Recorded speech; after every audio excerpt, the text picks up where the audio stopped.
3 مرتبہ وہ الفاظ آئے ہیں قرآن میں کہ آپ کا مقصد تھا دین کو غالب کرنا، اور اس کے لیے طریقہ کار کیا تھا؟ 4 دفعہ الفاظ آئے، 4 الفاظ، 4 اصطلاحات 4 دفعہ آئیں۔ حضرت ابراہیم اور حضرت اسماعیل کی دعا، جب وہ اذ یرفع ابراہیم القواعد من البیت و اسماعیل، اس میں دعا میں شامل ہے ربنا وبعث فیہم رسولا منہم، اے اللہ یہ جو میں اپنی نسل کی ایک شاخ کو یہاں آباد کر رہا ہوں، ان میں ایک رسول بھیجیو جو انہی میں سے ہو، کوئی مغایرت نہ ہو کہ باہر سے آیا ہوا رسول ہے، اس کی زبان اور ہے، ان کی زبان انہی میں سے ہو، اور وہ کیا کرے؟ یتلو علیہم آیاتک ویعلمہم الکتاب والحکمت ویزکیہم، تیری آیات پڑھ کر سنائے، کتاب اور حکمت کی تعلیم دے اور تزکیہ کرے ان کا۔ یہ 15ویں رکوع کی آیات ہے سورہ بقرہ کی۔ 18ویں رکوع میں فرمایا دیکھو ابراہیم اور اسماعیل کی دعا کا ظہور ہم نے محمد کی شکل میں کر دیا صلی اللہ علیہ وسلم، ہم نے بھیج دیا ہے، کما ارسلنا فیکم رسولا منکم یتلو علیکم آیاتنا ویزکیکم ویعلمکم الکتاب والحکمہ، وہی 4 الفاظ۔ سورہ آل عمران میں پھر آ گیا لقد من اللہ علی المؤمنین اذ بعث فیہم رسولا من انفسہم یتلو علیہم آیاتہ ویزکیہم ویعلمہم الکتاب والحکمہ۔ سورہ جمعہ میں پھر آ گیا هو الذی بعث فی الامیین رسولا منہم یتلو علیہم آیاتہ ویزکیہم ویعلمہم الکتاب والحکمہ وان کانوا من قبل لفی ضلال مبین۔ یہ 4 اصطلاحات 4 دفعہ آ رہی ہیں۔ قرآن کی آیات سناؤ، یہ میگنیٹ سلیم الفطرت لوگوں کو کھینچ لے گا، پھر ان کا تزکیہ کرو، اور تزکیہ بھی قرآن ٹھوک ٹھوک کر ان کے اندر اتارو۔ آپ ذرا غور کیجئے، پہلا حکم تھا کیا؟ یا ایھا المزمل قم اللیل الا قلیلا نصفہ او انقص منہ قلیلا او زد علیہ ورتل القرآن ترتیلا۔ اے کمبل میں لپٹ کر لیٹنے والے، کھڑے رہا کرو رات کو اس کے سوائے تھوڑے سے حصے کے، آدھی رات، یا اس میں سے کچھ کم کر لو تو 1/3 ہو جائے گی، یا بڑھا دو تو 2/3 ہو جائے گی۔ چنانچہ اسی سورت کی آخری آیت کیا ہے؟ ان ربک یعلم انک تقوم ادنی من ثلثی اللیل ونصفہ وثلثہ وطائفۃ من الذین معک۔ اے نبی، آپ کے رب کے علم میں ہے یہ بات کہ آپ کھڑے رہتے ہیں 2/3 رات اور آدھی رات اور 1/3 رات۔ یہ تھا قرآن کو ہیمر کرو، hammer it down, hammer it down, hammer it down. حالانکہ ابھی قرآن کتنا اترا تھا اس وقت تک؟ غور کیجئے، جو بھی ہے قرآن کو اپنے اندر اتارو اتارو، جس کو علامہ اقبال کہتے ہیں چوں بجاں در رفت جہاں دیگر شود۔ جب یہ کسی انسان کے باطن میں سرایت کر جاتا ہے قرآن، دل میں اور ذہن میں، یہی تو باطن ہے نا ہمارا، اس کے اندر ایک انقلاب آ جاتا ہے۔ He is a change person altogether, نیا آدمی ہے یہ، اس کے خیالات نئے ہیں، اس کے عقائد نئے ہیں، اس کے نظریات نئے ہیں۔ پہلے عزیز ترین شے زندگی تھی، اب اس سے کہیں عزیز تر ہے اللہ کی راہ میں جان دے دینا۔ شہادت ہے مطلوب و مقصود مومن، نہ مال غنیمت نہ کشور کشائی۔ اور یہ جو تزکیے کے لیے قرآن ہے اس کا میں آپ کو بتاتا ہوں۔ حضور کی 2 احادیث کو اقبال نے جمع کیا ہے 2 اشعار میں۔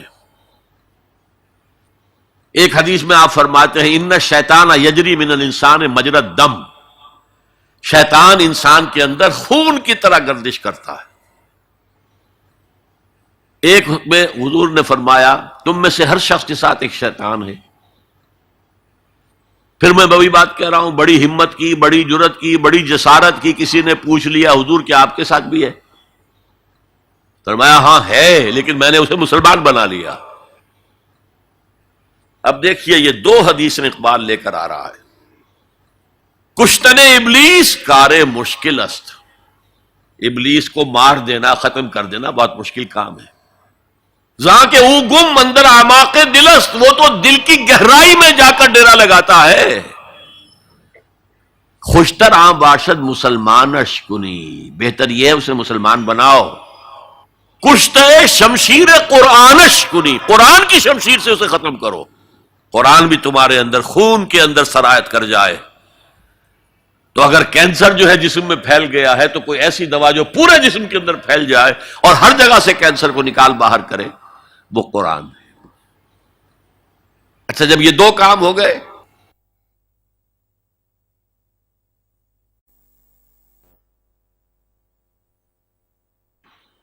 ایمان آ گیا، اب کتاب کی تعلیم دو. اب انہیں بتاؤ نماز فرض ہے، پنجگانہ نماز فرض ہے. اب انہیں بتاؤ رمضان کے روزے فرض ہیں. اب انہیں بتاؤ یہ کتاب ہے. اصل میں کوئی حکم قرآن میں جہاں آتا کوتبہ علیکم الصیام، تم پر روزہ فرض کر دیا گیا. ان الصلاۃ کانت علی المؤمنین کتابا موقوتا، کتاب ہے، یہ حکم ہے اللہ کا. کوتبہ علیکم القتال، تم پر اب جنگ فرض کر دی گئی. اب کتاب پڑھاؤ انہیں. اگر پہلے دو مرحلے سر نہ ہوئے ہوں اور آپ بتائیں، بچوں سے کہتے ہیں نماز پڑھا کرو بھائی، نماز پڑھا کرو، نماز، اور اس پہ اثر ہی کوئی نہیں ہوتا. آپ نے اس کے ذہن کا جائزہ ہی نہیں لیا، اس کے ذہن میں کیا خناس بھرا ہوا ہے. وہ ڈارمنزم کا مرید ہے، یا مارکسزم کا مرید ہے، یا فرائڈزم کا شکار ہے، یا لاجیکل پازیٹیوزم کا شکار ہے، یا امپیریسزم کا شکار ہے، میٹیریلزم کا شکار، آپ کو کیا پتا ہے؟ اب آپ کہتے ہیں نا نماز پڑھو، نماز پڑھو. نماز کیا؟ وہ اللہ ہی کو نہیں مانتا، نماز کس کی پڑھے؟ وہ قرآن ہی کو نہیں مانتا جس کے اندر حکم ہے نماز پڑھو. پہلے زمین تیار کرو. یتلو علیہم آیاتہ ویزکیہم، اب جو ہے بیج ڈالو اس کے اندر، احکام کے بیج ڈالو. اب یہ سرسبز جو ہے اس سے فصل نکلے گی. اور آخری درجہ حکمت. دیکھیے، نوٹ کیجئے، تورات میں حکمت نہیں تھی، صرف احکام تھے، دی 10 کمانڈمنٹس. انجیل میں حکمت آئی، احکام نہیں آئے. بلکہ یہ کہہ کے گئے حضرت مسیح کہ وہی تورات کی جو شریعت ہے وہ تم پر بھی لاگو رہے گی. یہ دوسری بات ہے، سینٹ پال نے اس کو ختم کر دیا. اب عیسائیت ایک ایسا مذہب ہے جس میں کوئی قانون ہے ہی نہیں، کوئی شے حرام نہیں، کوئی شے فرض نہیں. لیکن قرآن آیا ہے جامع ہو کر، کتاب بھی ہے، حکمت بھی ہے. اور اس کے حکمت کا درجہ وہ ہے کہ جس کے لیے گواہی میں دے رہا ہوں حضرت عیسیٰ سے علیہ الصلاۃ والسلام. انہوں نے اپنے حواریین سے کہا تھا ابھی مجھے تم سے کچھ اور باتیں بھی کرنی تھیں، ابھی تم ان کا تحمل نہیں کر سکو گے. جب وہ فارقلیت آئے گا، اس کے ترجمے بہت سے کرتے ہیں، وہ ان کے حلق سے یہ لفظ جو ہے پیراکلیٹوس، پیریکلوٹوس، نہ معلوم کتنے کتنے بدلے ہیں. یہ تو آپ کو شیخ احمد دیداد بتا سکتے، میں نہیں بتا سکتا. لہذا جب وہ آئے گا جسے وہ کہے سچائی کی روح کا ترجمہ کرتے، جب سچائی کی روح آئے گا وہ تمہیں سب کچھ بتائے گا. وہ حکمت کاملہ، وہ حکمت کاملہ ہے جو قرآن میں ہے. اور یہ حضور کی تعلیم اور تربیت کا بلند ترین مقام ہے.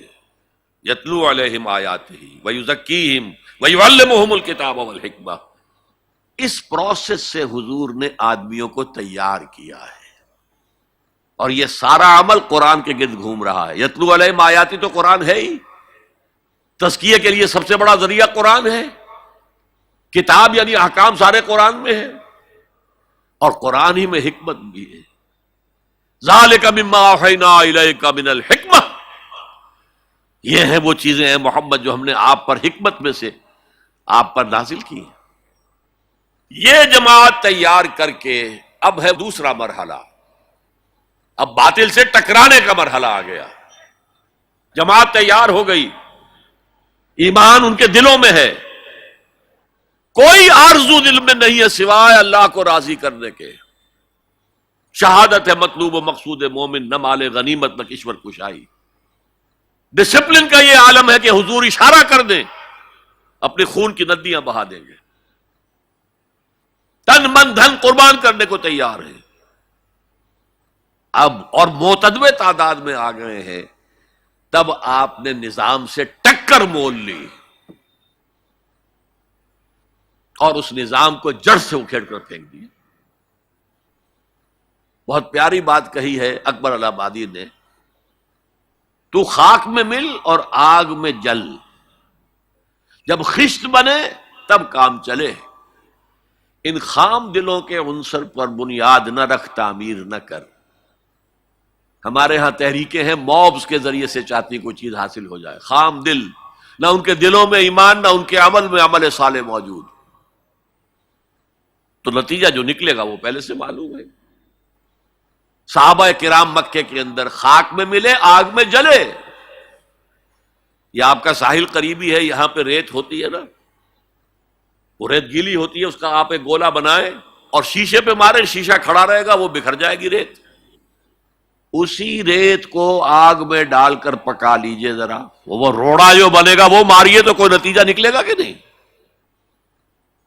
خام ہے جب تک تو ہے مٹی کا ایک انبار تو، اور پختہ ہو جائے تو ہے شمشیر بے زنہار تو۔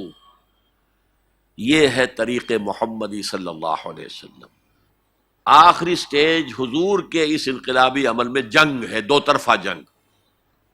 یقاتلون فی سبیل اللہ فیقتلون ویقتلون، اللہ کی راہ میں قتال کرتے ہیں، قتل کرتے بھی ہیں، قتل ہوتے بھی ہیں۔ بدر میں 70 قرشی سردار مارے گئے، احد میں 70 صحابہ شہید ہو گئے۔ کوئی ضمانت نہیں ہے کہ تم جنگ میں جاؤ تمہیں کوئی نقصان نہیں ہوگا، نہیں۔ لیکن یہ ہے کہ آج کے دور میں اس مسئلے میں خصوصی اجتہاد کی ضرورت ہے، وہ میں پھر کسی اور موضوع پر گفتگو کرتے ہوئے آپ کے سامنے رکھوں گا کہ دو طرفہ جنگ کی بجائے ایک اور راستہ ہے جس کی سب سے پہلے نشاندہی کرنے والے مہاتما گاندھی تھے۔ Non violent, naan cooperation. ہم نے تو انگریز کو کچھ نہیں کہا، ہم تمہارے کپڑا نہیں پہنیں گے تمہارا، ہم تو چرخہ کاٹیں گے، سوت کاٹیں گے، اس سے اپنی کھدر بنائیں گے، وہ پہنیں گے۔ اور کتنی بڑی چوٹ لگ گئی ان پر، کپڑوں کے انبار لگتے جا رہے ہیں، اتنی بڑی مارکیٹ کھوئی گئی، لیکن ہم نے تو کچھ نہیں کہا۔ انہوں نے قانون تو نہیں بنایا ہوا تھا کہ ہمارا کپڑا ضرور پہنو گے تم۔ Non violent, naan cooperation. پھر آیا نان وائلنٹ سول ڈسوبیڈینس۔ پرماتما نے سمندر میں نمک پیدا کیا، ہم پرماتما کے سمندر سے پرماتما کا نمک لینے جا رہے ہیں۔ اس کا مطلب کیا تھا؟ You have challenge the taxation policy of British India. اب لاٹھیاں پڑی، جیلیں بھری، ہوا کہ نہیں؟ لیکن انہوں نے کوئی تشدد نہیں کیا، عدم تشدد۔ اس سے اگلا مرحلہ ہندوستان میں آیا ہی نہیں۔ دوسری جنگ عظیم کے بعد انگریز اتنا کمزور ہو چکا تھا، وہ فیصلہ کر چکا تھا اب اتنی دور دراز گزات کو ہم قابو میں نہیں رکھ سکتے، لہذا وہ بستر طے کر رہا تھا اپنا۔ ذرا سوچئے، سونے کی چڑیا ہاتھ سے نکل رہی ہے، لیکن کیا کسی انگریز نے کسی ہندوستانی کو مارا؟ کیا کسی ہندوستانی نے کسی انگریز کو مارا؟ آپ شیر کے منہ میں سے وہ سنہری چڑیا نکال رہے ہیں، لیکن نہ کسی انگریز نے کسی ہندوستانی کو، نہ مسلمان کو، نہ ہندو کو، نہ کسی مسلمان نے اور نہ کسی ہندو نے انگریز کو مارا۔ آپس میں لڑے ہیں، یہ بالکل دوسری بات ہے، اٹس اے ڈفرنٹ سٹوری۔ آپس میں قتل عام ہوا ہے، لیکن یہ آزادی تو ملی ہے ان کے دینے سے۔ وہ جا رہے تھے خود ہی، آپ کو معلوم ہوگا کہ انہوں نے ڈیٹ فکس کی تھی 48، لیکن ماؤنٹ بیٹن نے 47 کے اندر کہا بس جانا ہے ہم نے۔ آخری سٹیج جو اس پروسیس کی ہے وہ ایران میں امام خمینی کا جو انقلاب آیا وہ تھا ان آرمڈ ریوولٹ۔ ہم کسی کو نہیں ماریں گے، ہم پر گولیاں چلیں گی، سینوں پر کھائیں گے۔ 20,000 سے لے کر 30,000 تک آدمی مارے گئے۔ تب وہ شہنشاہ بھاگا کہ نہیں جو 2,500 سالہ جشن منا رہا تھا، جو سمجھتا تھا کہ میں وہی سائرس کے خسرو یا ذوالقرنین کا دور دوبارہ لے آؤں گا، وہ سلطنت عظیم۔ اور حال کیا ہوا؟ بہادر شاہ ظفر کی طرح 2 گز زمین بھی مل نہ سکی کوئے یار میں۔ یہ ہے آلٹرنیٹ عمل. اس پر پھر کبھی موقع ہوا تو تفصیل سے بھی گفتگو کروں گا. لیکن قرآن وہ کتاب ہے جس کے ذریعے سے حضور نے انقلاب برپا کیا. هي الحلقات تحفظني بآيات من القرآن، هي الحلقات تملأني بحب المصطفى العدنان، هي الحلقات تحفظني